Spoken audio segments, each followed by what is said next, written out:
If you're wondering which all-in-one soundbars are worth your money, stick around. After we run through each product, I'll give you my personal take. Would I buy it or would I skip it? No fluff, just my honest opinion. Let's get into it. Sonos Arc Ultra. Let me tell you about this beast. It's got 1.4 channels packed into one bar with a fancy new sound motion bass driver that hits twice as hard as the original Arc, making action movies feel like you're getting punched in the face. The speech clarity is so good you won't need subtitles anymore, and the Dolby Atmos effects will make you think there are speakers floating in your room. Sure, it costs $1,000, but damn, this thing sounds better than some setups with actual subwoofers. Would I buy it? Yes. If you've got the cash to burn, this is literally the best standalone soundbar you can get right now. Sonos Beam Gen 2. This little guy is like the Arc Ultra's younger sibling who tries really hard to keep up. It's got virtual Dolby Atmos that does a decent job despite not having actual upward-firing speakers. The soundstage is surprisingly wide for something this compact,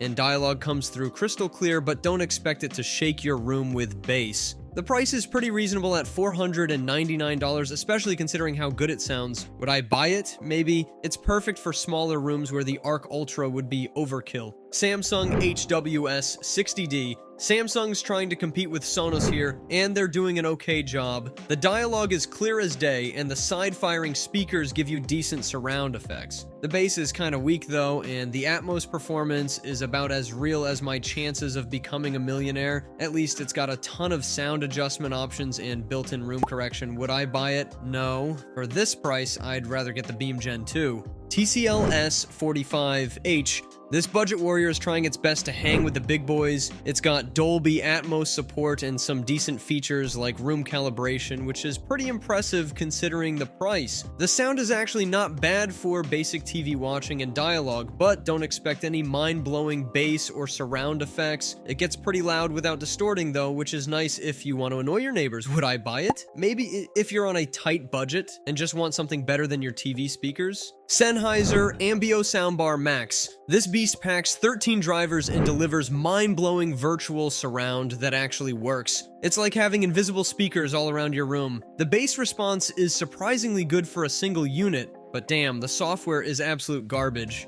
You'll spend more time fighting with the app than enjoying your movies. And at this price, you better have deep pockets because this thing costs as much as a used car. Would I buy it? Yes, despite the crappy software, the sound quality is unmatched for a single bar setup. Sony Bravia Theater. Bar 9, Sony's latest flagship, brings some serious heat with powerful sound and crystal clear dialogue, but they removed pretty much every sound customization option. It's like buying a sports car with the steering wheel locked in place. The bar gets crazy loud without distortion and handles Dolby Atmos like a champ, though you'll definitely want to add a subwoofer for that extra oomph.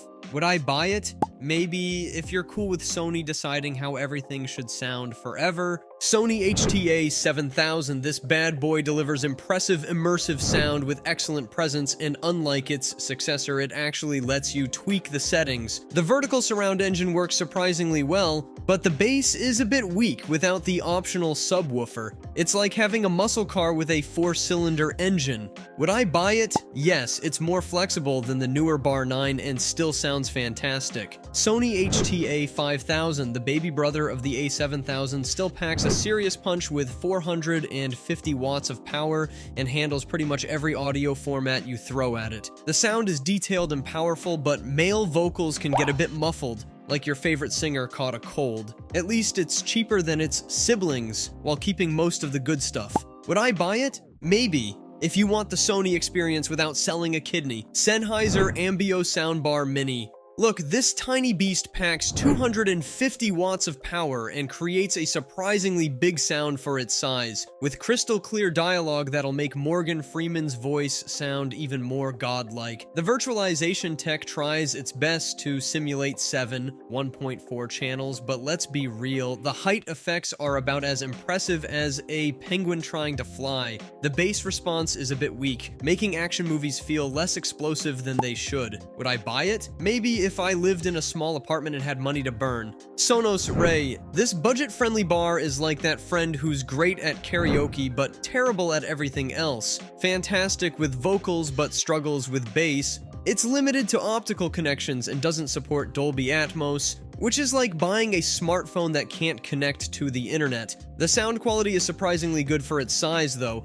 filling a bedroom-sized space quite nicely. Would I buy it? No, there are better options at this price point that don't feel stuck in 2010. Samsung HWQ 990D. This bad boy is the king of the jungle with its January 4th 11-channel setup and 22 drivers that create sound so immersive you'll think you're inside the movie. The subwoofer hits harder than your ex's revenge playlist, and the precision of sound placement is absolutely insane. The only downside, it's about as discreet as a peacock at a funeral with its 4-piece setup. Would I buy it? Yes, if you want the absolute best soundbar system and don't mind the clutter. Samsung HWQ 800C, this 1.2 channel system is like the Q990D's younger sibling who's still trying to figure life out.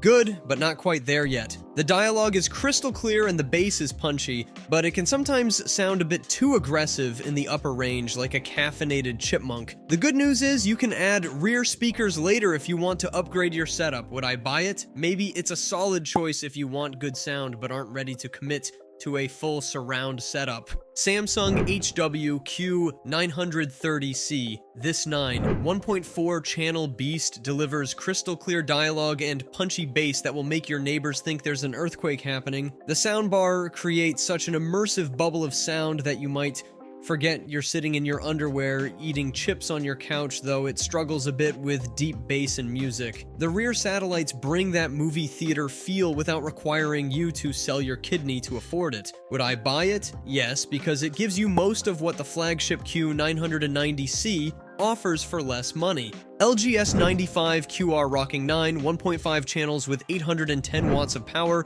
This soundbar has more drivers than a trucking company, including a unique up-firing center channel that's supposed to make dialogue clearer, but honestly doesn't make that much difference. While it's great for movies and creates an impressive soundstage, the surround speakers can sound a bit thin and weak, like they've been skipping leg day at the speaker gym. Would I buy it? Maybe if you can find it on sale, because while it's LG's best soundbar yet, it's still not quite worth the full asking price. LG S80QR, this 1.3 channel system tries to be fancy with its up-firing center channel, but it's like putting a spoiler on a minivan. Looks cool, but doesn't do much. The surround sound is entertaining and setup is seamless, but when it comes to Dolby Atmos performance, it falls flatter than week-old soda.